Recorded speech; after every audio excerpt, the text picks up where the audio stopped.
Hey everybody, welcome to Read It Again's online author series. Today I'm here with Alexandra Vinarov. Did I do it right? Yeah, okay, good. Yeah.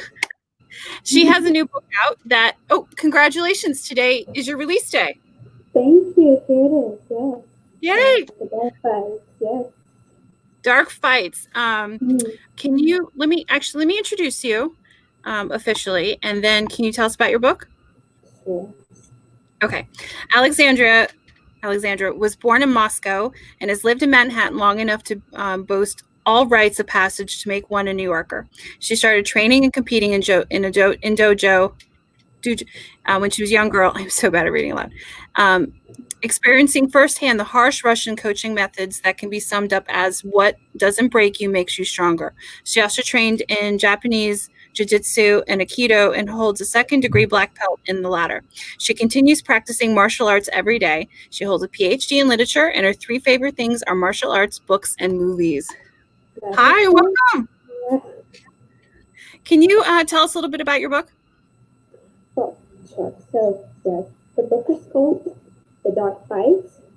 Mm-hmm. And it is a story of a girl, a young woman, who at first lives a very sheltered life inside a martial arts school in Manhattan, in New York. She rarely steps outside. She abides by all the codes and rules and regulations of a very strict martial arts school. And she believes somewhat, naively in all those myths about the samurai, about their code of honor. And then something really terrible happens one day, and she's forced to step out of the bubble, forced to see the other side of the martial art world, which are the dark fights in New York. And she, in order to save somebody she really, really loves. And that's a whole journey she experiences, the concept, this world of martial arts, the dark fights. It's really gritty and ugly, but it's also very glamorous because there's a lot of money in it. So she gets sucked into this world because of all the partying and drugs and the adrenaline rush of fighting and winning, and then we don't know if she can get out of it or not. And there's also a very intense love story, and there's Russian gangsters too. So, where'd you get the idea for this book? Okay, so the idea for the book, The Dark Fights, came from these events, the dark fights. I call them the dark fights. You can call them anything you want, underground fights, illegal fights, anything. I call them the dark fights. So when did you start your martial arts training? I was 11 years old. I was very young, and I never stopped training. I went through several martial arts, judo, Japanese jiu-jitsu, and I've been training in aikido and continue training in judo. Before I read your book, I didn't realize that people lived in the dojo and trained and ate, slept, and breathed studying martial arts. I didn't know this was a thing. Can you talk a little bit about that? Sure. Not many people know that it is a thing. Yes, it comes from centuries-old Japanese tradition when sensei, the head instructor, he handpicks the disciples who are worthy of his training, and they live inside the dojo, inside the martial arts school. And you don't have that happen often in anywhere, but there are a few dojos still functioning like that. Yes. And back in Japan, those they're called uchideshi, in the live-in students. They would sleep right on the mats, right on the training area. There were no accommodations at all for them. So it's a little better now. They have beds and stuff, but still hard work, hard training. Yes. Well, I was just struck. She's the main character, Sasha, right? Yeah. She can't leave or she gets in trouble. So every time she leaves the dojo, I would just get so stressed. That is true, yeah. But you can't leave unless you have permission. You have to, and I just felt that she had to be so hungry because all she ate was oatmeal, and It was stressing So me out. imagine, Kim, if you're training, let's say 6 hours a day, your body needs nutrition, so you have to eat constantly nutritious food. And Uchideshi, they don't usually have a lot of money, so they have to ration their money. So they have to eat very nutritious food like oatmeal, eggs. You can't get expensive proteins, so they eat what they can get. Yeah. Wow. And I know eggs are expensive in New York. So, are you still training, or are you doing stuff from home? All the dojos been closed for 5 months, and we have no word on when anything is going to reopen as of yet. Instead of training, I've been running every day about 5 miles, and this is pretty much it. So no training, unfortunately. So when you're not writing, what do you do? Pre-pandemic or during the pandemic? We can go with both. It's a two-part answer. Yeah, pre-pandemic, so I'm a college professor, so I would teach, and I would spend most of my free time training at the dojo, doing aikido or judo, and just hang out in Central Park, see my friends, and I live in Manhattan, so a lot of things to do outside. But I spend a lot of time here in this apartment, just writing. Yeah. So it says one of your favorite things is books. Can you give us some book recommendations? Right here. Well, yeah. Yes.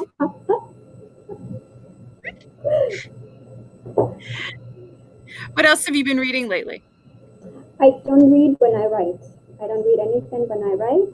Really? But yeah, no, I feel like it's either distracting me or or messing with my style. So I really don't read anything when I write, and I'm writing now something else. So can you tell us a little bit about what you're writing?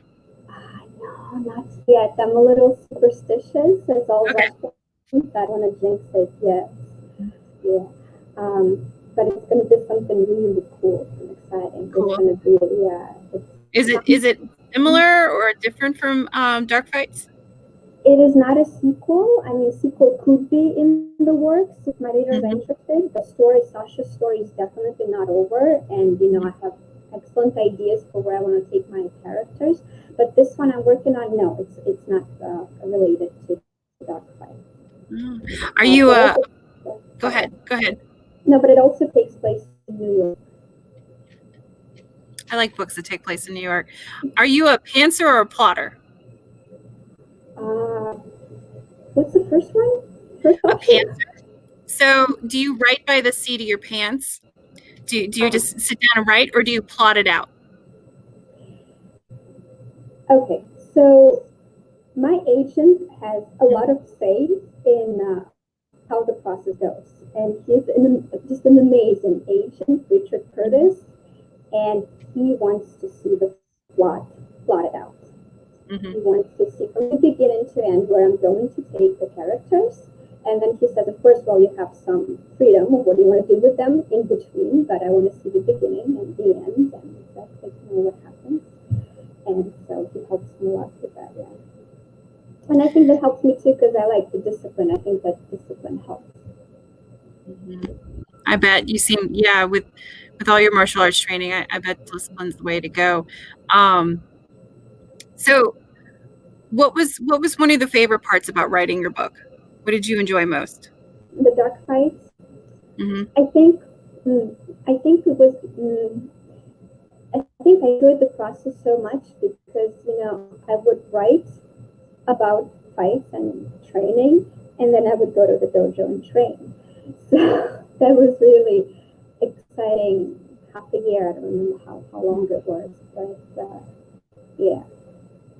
Yeah. So what inspiration or what can you tell people who are inspiring writers? Any advice?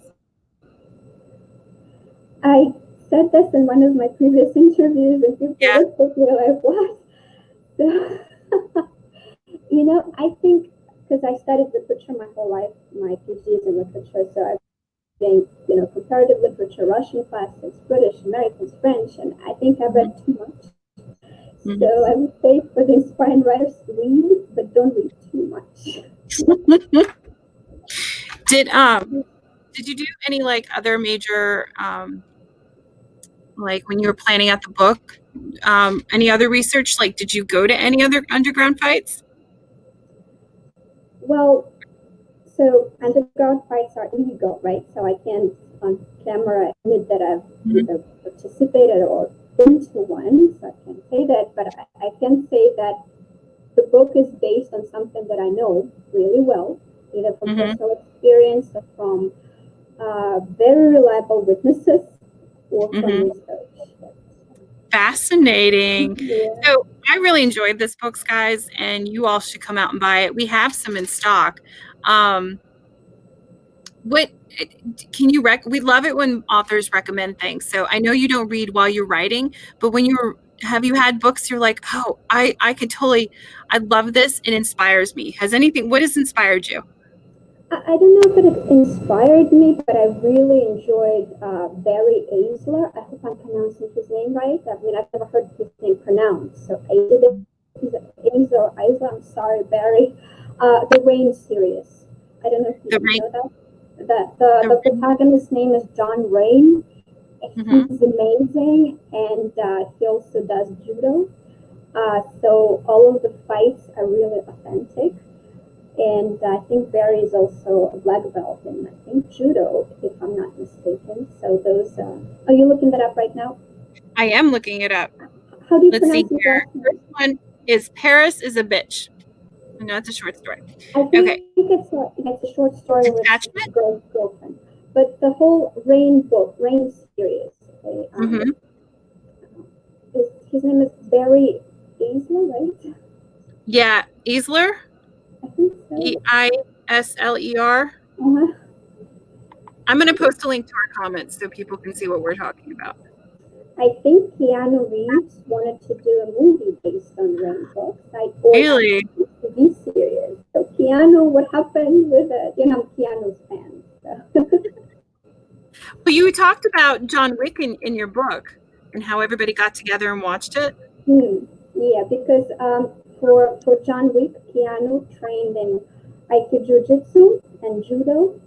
So all of his moves is what we do every single day. And so, yes, it's really exciting to see everything he trained and all of his moves in the movie. Yeah. So when you watch John Wick, some of it's, pretty exaggerated, like, with all the death and the shooting, but does it feel kind of natural? Does it look good? Absolutely. It looks really absolutely natural. Yeah, Keanu Reeves' choreographer, I think his name is last name Eusebio. He said that the most realistic moves are not fancy at all. They're very simple. So you got to strike the balance between what's realistic and between what looks spectacular on the big screen or in the book. And I think they got the perfect balance of what's realistic and what looks awesome. I think he does an amazing job. Yeah. Wow, that's good to know. Because I'll watch it and I'll enjoy it, but I don't know anything. So I'm just like, oh, that's good. So it's good to hear from an expert that, they know what they're doing. Yeah, absolutely. They trained, and Keanu Reeves does all of his own moves, everything, trained in it. So, yeah. So if you could, if your book was going to be made into a movie, who would you cast in it? I would say for a villain, either Keanu Reeves or Liam Neeson. Oh, yeah. Yeah. So, and I think, because I write so visually, the dark fights, the book would make an amazing movie. So I'd be very interested to hear what my readers, who they want to see in the movie. Well, who would you cast as Sasha? That I don't know. Really. Oh, no. No. Maybe a new face, somebody who hasn't done it. I was thinking, yeah, somebody. Yeah. Yeah. What about the guys that she lives in the dojo with? Also don't know, because I would have to be a little younger. Yeah. Yeah, I can sort of picture Keanu or Liam in the role of the bad guy, the Russian Mafiosi. Yeah. Oh, okay. So there's something else I was going to ask you.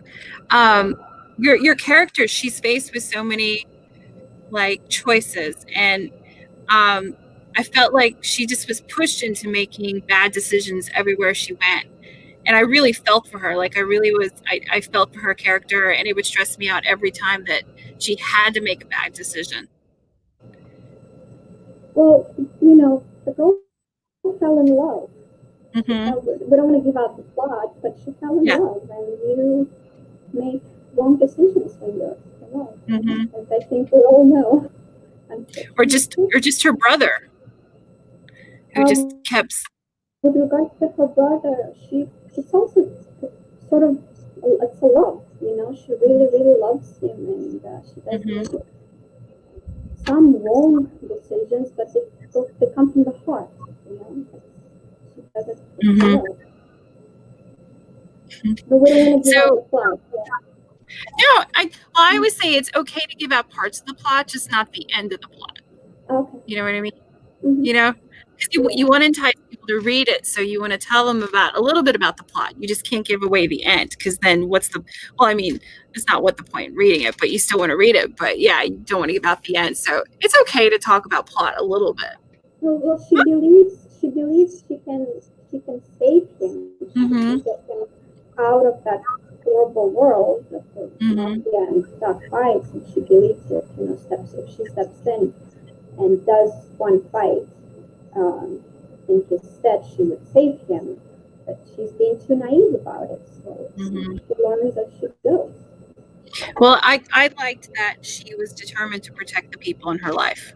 I really admired that in your character. Yeah. Can you talk a little bit about Sasha? Like what was behind her besides just she was naive and she wanted to protect everybody? I think she really believed in that whole aspect of the martial art as, having code of honor and becoming a better person and respecting your opponent as you train and believing in all of that. And that's why she moved into the dojo, because something terrible happened in her past, and she wanted to be sort of, removed from everything. And then, as I said, she just sort of taken out of the bubble, and her whole world shakes, and has to rethink everything and change her whole outlook on everything, including martial arts. Mm-hmm. So she goes through this the conflict. So when you were writing out the fight scenes, did you block them out? What did I say?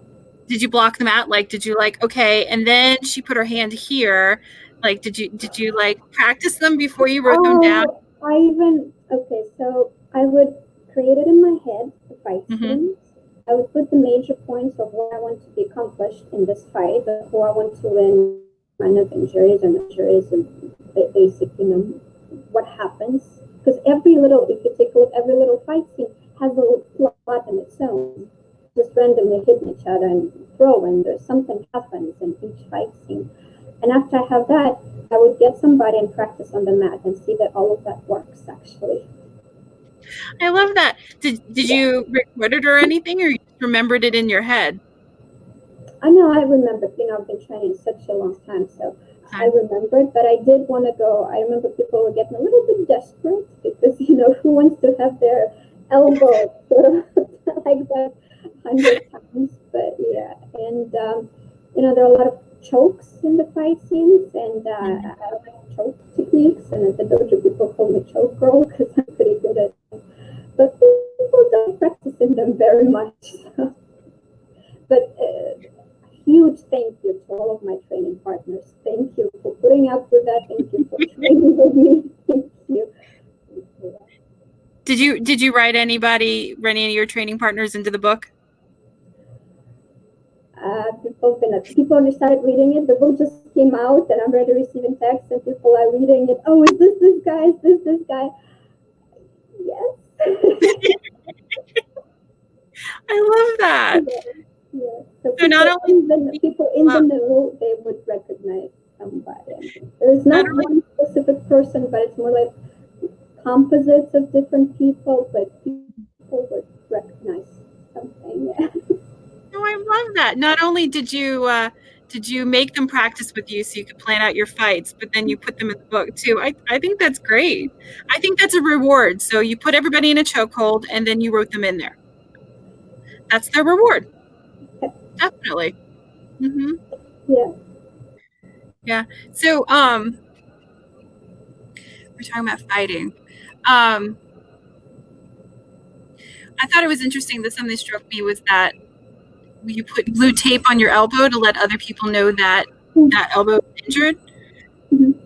Yeah, That's true. cool. You could tape, you could put black tape or blue tape, and people, they would usually be very respectful of that. And they would try, when they throw you so you don't get re-injured. However, I've read accounts of in the past in Japan. I don't know if they had any sort of tape or however they marked the injured places. They would specifically be thrown so they would land on that specific place. That's how they do that specifically. And you learn through pain, and you put in the comments where people can buy your book.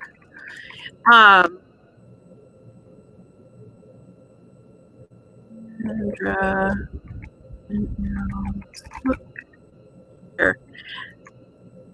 So, we're almost done here. I should have done this earlier. I got distracted. So you're writing right now, right? Yes, I'm writing. Mm-hmm. And do you have any books slated to come out next? I don't have anything definite. I'm holding the hands of my agent, because again, that's person in the world. But yeah, I'm just writing. You're just writing. That's awesome. Well, I mean, you're stuck at home, and so it's good to hear you're writing. A lot of writers can't write right now. It's just too much going on in the world. That's very true. I have some friends who write for either the professors but they're somehow related to writing. And I've heard that people can't write. They just can't focus.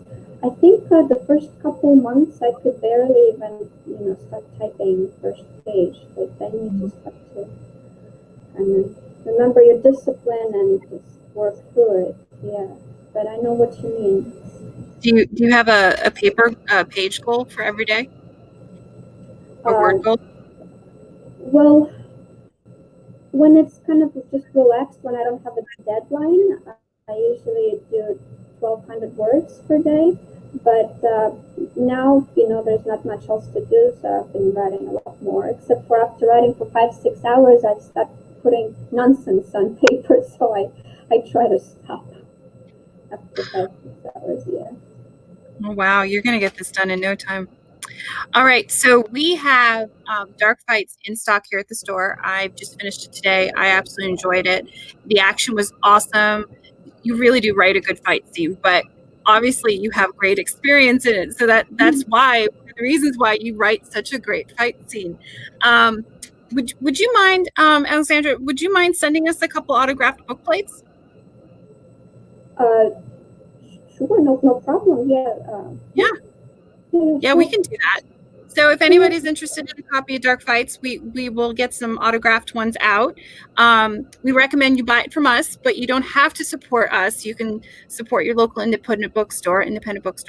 But we would love you to preferably support us. Thank you again, Alexandra, for doing this. This is really nice. I love that wall behind you, that brick wall. I've just been staring at it the entire time. That is awesome. Very New York, right? Yeah. It's a great wall. All right. Well, everybody have a good night, and thank you for joining us, and we will see you next time. Thanks, guys. Thank you. Thank you very much, Kim. Thank you.